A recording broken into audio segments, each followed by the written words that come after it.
Villagers, thank you for your love and support. I appreciate you. Or one day the say shall never cease to happen. The events of April 25th, 2026 were not just a series of T groups attacks.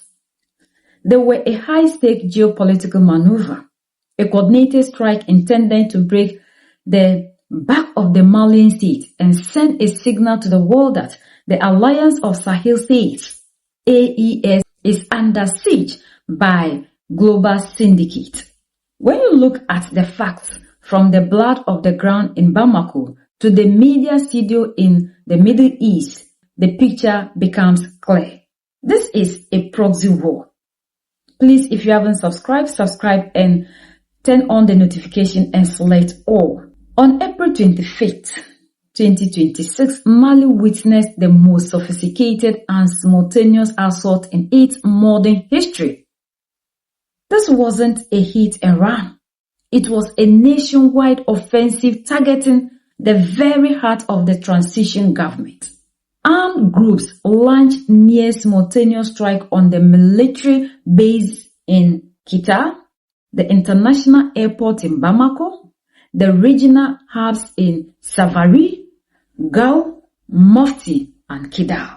For the first time, we saw an open coordination between the Azawad Liberation Front, FLA, and the GNIM, Al-Islamic Wal Muslim. This alliance between separatists and Al-Qaeda affiliate proves that the ideology is secondary to the primary goal.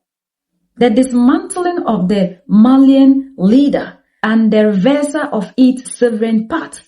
The attack even claimed the life of the defense minister, General Sadio Kamara, one of the key architects of Malian's pivot toward Russia and regional independence. The most alarming development isn't just about the gain, it's the narrative warfare. Shortly after the bloodshed, major Saudi-funded media outlets, specifically Al Arabiya, provided a global platform to the leaders of these armed groups. When a major international news organization backed by a global power like Saudi Arabia interviews the very same men who just finished attacking a sovereign capital, it is not journalism. By giving airtime to Iyad Ag-Ghali or FLA spokesman, these outlets are treating these T groups as political artists. This provides them with the international legitimacy they need to justify their violence. It's heartbreaking, and it's a message to our leaders, our all in all, the saviors, the protectors, the unifiers. It's clear and straightforward. Saudi Arabia has just openly shown that it is one of the supporters of the terrorists. Yes. And the competent authorities of the IES must be very, very careful with those Arab countries. Some will say that we accuse everyone. If we don't see the evidence there, we can't just stand up and accuse a country like that. Arab posters. The ship will rise. They will say, we accuse France, we accuse Cote d'Ivoire, we accuse... if we don't have proof, we can't just come out and speak uselessly. When I say Saudi Arabia is one of the sponsors, one of the supporters of the Toro, how can we understand Saudi Arabia? First of all, what have we, the Malians, the Nigerians, the Burkinabe, done to Saudi Arabia? What have we done? What are we not giving them? Just recently, thousands of people, Sahelians, left their country with millions of CFA francs to go give to you in Saudi Arabia over there.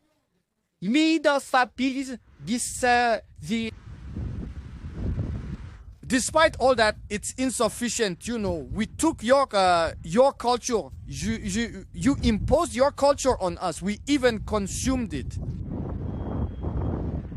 It's insufficient for you. We speak your languages in our countries. It's insufficient. Now it's about coming to evict us and reinstall your brothers. That's it.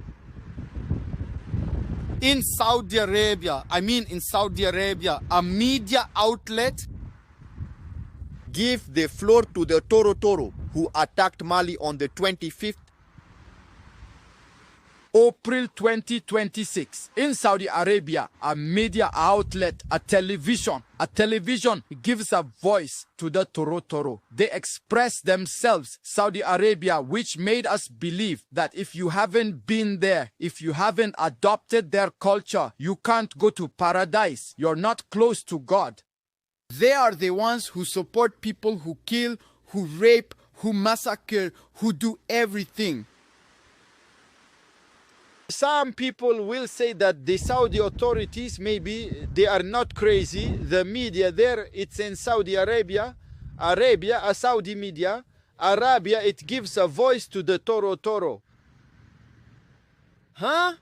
He does reports on the abuses by the Toro. When the Toro, in what year? When the Toro captured our defense and security forces, it's over there. They show the true faces of our soldiers who were captured, who are being mistreated by the Toro. In Saudi Arabia, right? I mean in Saudi Arabia. The Saudi Arabia that people make us believe that if you don't understand the language, you're not close to God. You can't enter paradise. That's where they support people who rape, who loot, who kill. The authorities of the AES will need to be very, very careful and must even address the case of these countries. You know, all those, who are not clear. This move is a direct middle finger to the leadership in Bamako, Niamey, and Ouagadougou, are all in all the saviors, the protectors, the unifiers, the messiahs. It tells the AES that even if they expel the French, other international powers are ready to host and amplify their enemies. To understand why Saudi Arabia or other external forces are suddenly giving voice to these groups, you have to look at the players outside the continent. Like our all-in-all, General Abdurrahmani Chiani told us, they are outside forces. This is a battle of spheres of influence. Mali has successfully pushed out French forces and invited in the Russian African Corps. The West and their regional allies view this as an intolerable shift. By supporting or at least platforming these people, they hope to prove that the Russian security model is a failure. So we need them because that has been their narrative. The resources factor. The Sahel is a gold mine of lithium, gold, and uranium. The FLA and GNIM are not just fighting for land, they are fighting to control the routes and the mines that the AES wants to nationalize. External players want a weak Mali that they can negotiate with, rather than a strong, sovereign AES that demands for prices. We must ask where the drones and light tech equipment used on April 25th came from. These groups aren't manufacturing advanced tech in the desert. They are being fed intelligence and hardware by actors who want to see the Assimi Waiter are all in all, the savior, the protector, the unifier government for. The event of April 25th, 2026 and the subsequent media blaze Saudi-linked outlets reveal a terrifying truth. The war for Africans' future is being fought in the Sahel. The suspension of French media was the first step, but as we see, the colonial echo just finds new mouth to speak through.